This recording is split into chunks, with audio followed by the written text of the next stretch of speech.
ఒక రాష్ట్ర ప్రభుత్వం వద్దని చెబుతున్నా ఒక గవర్నర్ ఒక ప్రాంతంలో తన పాలనను పొడిగించారు.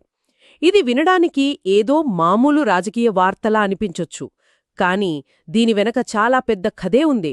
రాజ్యాంగం, హక్కులు, స్వయం ప్రతిపత్తి ఇలా ఎన్నో అంశాలు ముడిపడి ఉన్నాయి. అసలొక గవర్నర్ ఎన్నికైన ప్రభుత్వాన్ని కాదని ఇలాంటి నిర్ణయం ఎలా తీసుకోగలుగుతారు? ఇది చాలా ముఖ్యమైన ప్రశ్న. ఈరోజు మనం మిజోరాంలోని చక్మా అటానమస్ డిస్ట్రిక్ట్ కౌన్సిల్ అంటే సిఏడిసిలో జరుగుతున్న పరిణామాలను కొంచెం లోతుగా పరిశీలించబోతున్నాం. మన దగ్గర ఉన్న సమాచారం ప్రకారం ఇక్కడ గవర్నర్ పాలన పొడిగింపు, దాని వెనుక ఉన్న రాజకీయ అస్థిరత, అన్నింటికన్నా ముఖ్యంగా భారత రాజ్యాంగంలోని 6వ షెడ్యూల్ అనే ఒక ప్రత్యేకమైన అంశం గురించి వివరంగా మాట్లాడుకుందాం. అవును, మన లక్ష్యం కేవలం ఈ వార్తను చెప్పి వదిలేయడం కాదు. అసలు స్వయం ప్రతిపత్తి కోసం ఏర్పాటు చేసిన ఒక వ్యవస్థ బయటి జోక్యానికి ఎలా దారితీసింది, ఆ వైరుధ్యాన్ని అర్థం చేసుకోవాలి. కరెక్ట్. ఈ ఒక్క సంఘటన ద్వారా ఈశాన్య భారతదేశంలోని గిరిజన ప్రాంతాల పరిపాలన ఎంత సంక్లిష్టంగా ఉంటుందో మనకు తెలుస్తుంది. అలాగే కేంద్ర రాష్ట్ర సంబంధాలు, గవర్నర్ పాత్ర ఎంత కీలకమో కూడా స్పష్టంగా అర్థమవుతుంది. అయితే ముందుగా అసలు ఏం జరిగిందో చూద్దాం. మిజోరాం గవర్నర్ ఈ సిఏడిసిలో గవర్నర్ పాలనను మరో 6 నెలల పాటు పొడిగించారు. ఇక్కడ ఆశ్చర్యకరమైన విషయం ఏంటంటే మిజోరాం రాష్ట్ర మంత్రివర్గం దీన్ని వద్దంది. అవును, తీవ్రంగా వ్యతిరేకించారు. అయినా కూడా గవర్నర్ ముందుకు వెళ్లారు. సాధారణంగా గవర్నర్ రాష్ట్ర ప్రభుత్వం చెప్పినట్టే వినాలి కదా. ఇక్కడేదో తేడాగా అనిపిస్తోంది. ఖచ్చితంగా ఇక్కడే అసలు విషయం ఉంది. ఈ గవర్నర్ పాలన విధించడం ఇదే మొదటిసారి కాదు. ఓ అవునా? అవును, 2025 జులైలోనే మొదటిసారి విధించారు. అంటే అప్పట్నుంచే అక్కడ పరిస్థితి సరిగ్గా లేదని అర్థం. ఇప్పుడు దాన్ని పొడిగించారంటే ఆ సమస్య ఇంకా కొనసాగుతోందని స్పష్టమవుతోంది. గవర్నర్, రాష్ట్ర ప్రభుత్వం మధ్య ఈ భేదాభిప్రాయం ఇది ఈ విషయంలో ఒక కీలకమైన ఘర్షణను చూపిస్తోంది. ఇది కేవలం ఒక ప్రాంతీయ మండలి సమస్య కాదంటారా? అస్సలు కాదు. ఇది మన సమాఖ్య వ్యవస్థలోని అధికారాల విభజనపై జరుగుతున్న చర్చ. రాజకీయ అస్థిరత అనే మాట పదే పదే వింటున్నాం. వినడానికి చాలా పెద్ద పదంగా ఉంది. అసలు ఆ కౌన్సిల్లో ఏం జరుగుతోంది? మన దగ్గరున్న సమాచారం ఏం చెప్తోంది? రాజకీయ అస్థిరత అంటే సింపుల్గా చెప్పాలంటే అక్కడ పరిపాలనా యంత్రాంగం పూర్తిగా స్తంభించిపోయింది. స్తంభించిపోయిందా? అవును, మన దగ్గరున్న వివరాల ప్రకారం అక్కడ కొన్ని చాలా తీవ్రమైన సమస్యలున్నాయి. మొదటిది, ఆ కౌన్సిల్లో ఏ పార్టీకి స్పష్టమైన మెజారిటీ లేదు. ఓ, అస్థిర ప్రభుత్వం అన్నమాట. అంతే. దాంతో సభ్యులు స్వరగ్యే పార్టీలు మారుతున్నారు. ఈరోజు ఒకరిని సపోర్ట్ చేస్తే రేపు ఇంకొకరి వైపు వెళుతున్నారు. దీనివల్ల కనీసం ఒక బడ్జెట్ను కూడా ఆమోదించలేని పరిస్థితికి ఆ కౌన్సిల్ వచ్చింది. అంటే పరిపాలన నడవడానికి అవసరమైన కనీస స్థిరత్వం కూడా లేదన్నమాట. ఇది చాలా సీరియస్ విషయమే. అంతేకాదు, నిధుల దుర్వినియోగంపై కూడా తీవ్రమైన ఆరోపణలున్నాయి. అభివృద్ధి పనుల కోసం కేటాయించిన డబ్బులు పక్కదారి పట్టాయని, దీనివల్ల ప్రజలకందాల్సిన సేవలు అందడం లేదని తెలుస్తోంది. ఈ గందరగోళం వల్లే పరిపాలనా యంత్రాంగం విఫలమైందని భావించి గవర్నర్ జోక్యం చేసుకోవాల్సి వచ్చింది. ఓకే, దీన్నే వాళ్ళు రాజకీయ అస్థిరత అని పిలుస్తున్నారు. అవును, అర్థమైంది. అంటే ఇది కేవలం రాజకీయ నాయకుల మధ్య గొడవ కాదు, ఆ ప్రాంత ప్రజల జీవితాలపై నేరుగా ప్రభావం చూపే పరిపాలనా వైఫల్యం.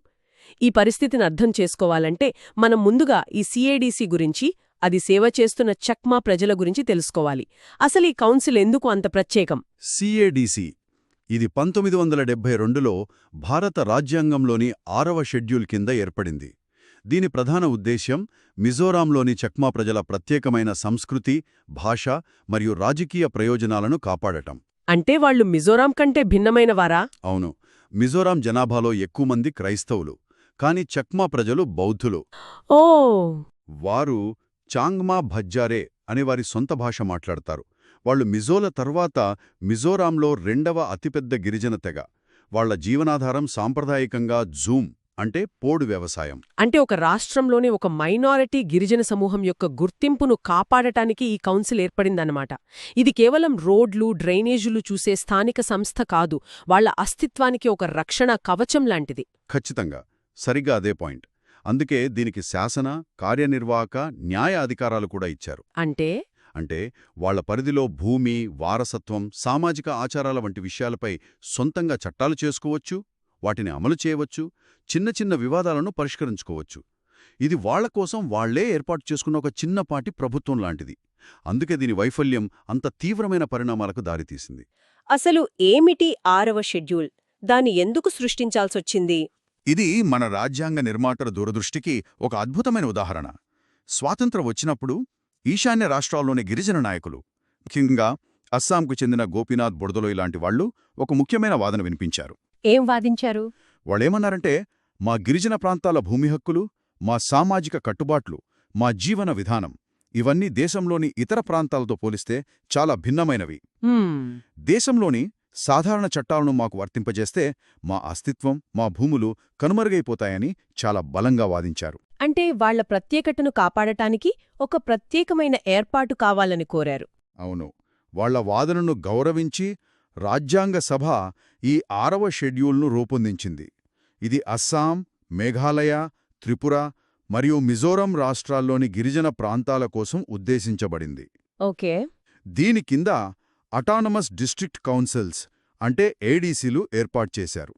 వీటిని ఒక రకంగా రాష్ట్రం లోపల రాష్ట్రాలు అని కూడా చెప్పవచ్చు. రాష్ట్రం లోపల రాష్ట్రాలా?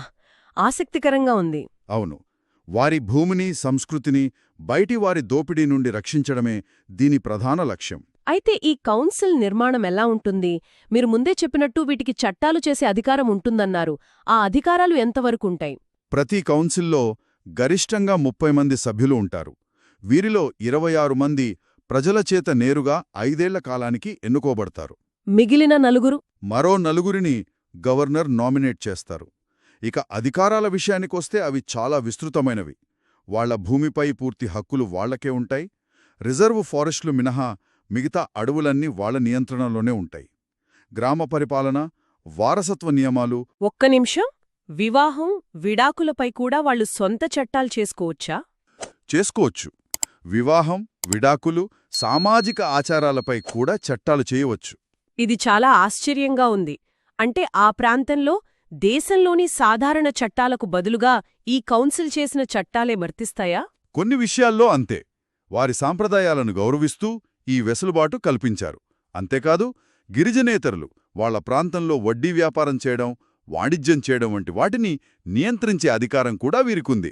ఓ, ఇది వారి ఆర్థిక దోపిడీని అరికట్టడానికి చాలా ముఖ్యమైన అధికారం కదా? చాలా ముఖ్యం. అయితే ఈ అధికారాలన్నీ అపరిమితమైనవా, లేక ఏమైనా నియంత్రణ ఉందా? మంచి ప్రశ్న అడిగారు.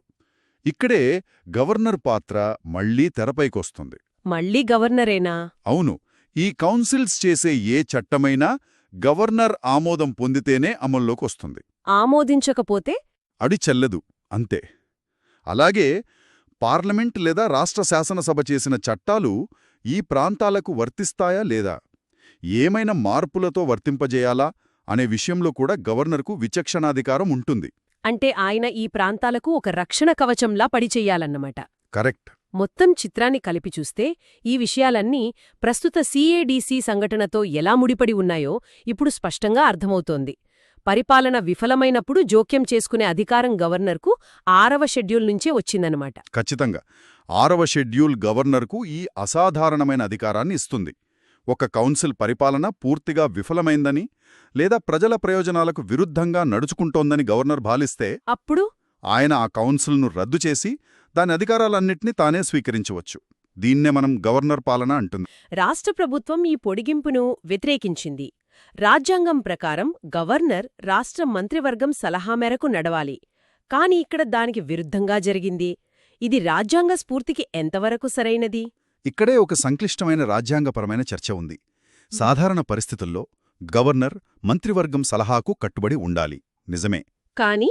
కానీ 6వ షెడ్యూల్ పరిపాలనా విషయంలో గవర్నర్కు కొన్ని ప్రత్యేకమైన విచక్షణాధికారాలు ఉంటాయని రాజ్యాంగ నిపుణులు వాదిస్తారు. విచక్షణాధికారాలా అంటే గిరిజన ప్రాంతాల సంక్షేమానికి సంబంధించిన కొన్ని విషయాల్లో ఆయన రాష్ట్ర ప్రభుత్వ సలహాతో సంబంధం లేకుండా సొంతంగా నిర్ణయం తీసుకోవచ్చు. అంటే గవర్నర్ కార్యాలయం ఇది మా విచక్షణాధికారం కిందకు వస్తుంది, కాబట్టి రాష్ట్ర ప్రభుత్వం చెప్పిన మాట వినాల్సిన అవసరం లేదు అని వాదిస్తోందన్నమాట. గవర్నర్ వాదన ఏమై ఉంటుందంటే, నా ప్రాథమిక బాధ్యత ఆ అటానమస్ కౌన్సిల్ పరిపాలన సజావుగా సాగేలా చూడటం, అక్కడి ప్రజల ప్రయోజనాలను కాపాడటం. రాష్ట్ర ప్రభుత్వ సలహా రాజకీయ కారణాలతో ప్రభావితమై ఉండవచ్చు, కాని నా నిర్ణయం కేవలం పరిపాలనాపరమైనది అని. మరి రాష్ట్ర ప్రభుత్వం ఏం చెప్తోంది? మరోవైపు రాష్ట్ర ప్రభుత్వం ఏమంటుందంటే, ఇది మా రాష్ట్రంలోని అంతర్గత వ్యవహారం, ఎన్నికైన మా ప్రభుత్వాన్ని కాదని కేంద్రం నియమించిన గవర్నర్ ఎలా నిర్ణయం తీసుకుంటారు? ఇది సమాఖ్య స్ఫూర్తికి విరుద్ధమని వాదిస్తోంది. అంటే ఇది కేంద్రం నియమించిన గవర్నర్కు ఎన్నికైన రాష్ట్ర ప్రభుత్వానికి మధ్య తలెత్తిన అధికారాల ఘర్షణగా స్పష్టంగా కనిపిస్తోంది. ఒక గిరిజన మండలి పరిపాలన ఈ రెండు శక్తుల మధ్య నలిగిపోతోంది. నిస్సందేహంగా ఈ సంఘటన గవర్నర్ పదవి యొక్క సంక్లిష్టతను మరియు 6వ షెడ్యూల్ ప్రాంతాల పరిపాలనలో ఎదురయ్యే సవాలను కళ్లకు కడుతోంది. ఒకవైపు గిరిజన ప్రాంతాల స్వయం ప్రతిపత్తిని కాపాడాలి, మరోవైపు రాష్ట్ర ప్రభుత్వ ప్రజాస్వామ్య అధికారాన్ని గౌరవించాలి. ఇంకోవైపు పరిపాలన స్తంభించకుండా చూడాలి. ఈ మూడింటి మధ్య సమతుల్యత సాధించడం ఒక కత్తిమీద సాములాంటిది. ఈ చర్చ మొత్తం విన్న తర్వాత మనం మిజోరాంలోని ఒక రాజకీయ సంఘటన నుంచి మొదలుపెట్టి రాజ్యాంగంలోని లోతైన అంశాల వరకు ప్రయాణించాం. గిరిజన స్వయం ప్రతిపత్తిని పరిరక్షించడానికి ఉద్దేశించిన 6వ షెడ్యూల్ అనే ఒక ప్రత్యేక నిబంధన ఎంత కీలకమో చూశాం. చక్మా అటానమస్ డిస్ట్రిక్ట్ కౌన్సిల్ పాత్ర, అది సేవ చేస్తున్న ప్రజల ప్రత్యేకత మరియు ప్రస్తుత సంక్షోభానికి దారితీసిన గవర్నర్ అధికారాలను అర్థం చేసుకున్నాం. అవును, ఇది కేవలం ఒక స్థానిక సమస్య కాదు. కాదు, ఇది మన రాజ్యాంగం, సమాఖ్య వ్యవస్థ మరియు గిరిజన హక్కులకు సంబంధించిన ఒక ముఖ్యమైన పాఠం. అవును, ఈ చర్చ మనల్ని ఆలోచింపచేసే ఒక ప్రాథమిక ప్రశ్న దగ్గర వదిలేసింది. ఏ వ్యవస్థ అయితే గిరిజన సమూహాలను బయటి జోక్యం నుంచి కాపాడటానికి సృష్టించబడిందో అదే వ్యవస్థలోని లొసుగుల వల్ల ఇప్పుడా జోక్యం నేరుగా గవర్నర్ రూపంలోనే వస్తోంది. ఇదొక పెద్ద వైరుధ్యం కదా? అవును, ఇది మనల్ని ఒక ముఖ్యమైన ప్రశ్న అడిగేలా చేస్తుంది. ఈ స్వయం ప్రతిపత్తి సంస్థలు బయటి జోక్యం అవసరం లేనంత బలంగా, స్థిరంగా ఉండాలంటే ఏం చెయ్యాలి? వాటి అంతర్గత రాజకీయ వైఫల్యాలకు కారణాలేంటి? దానికి పరిష్కారం గవర్నర్ పాలనను పొడిగించడమా, లేక ఆ సంస్థలకే మరింత జవాబుదారీతనం కల్పించడమా?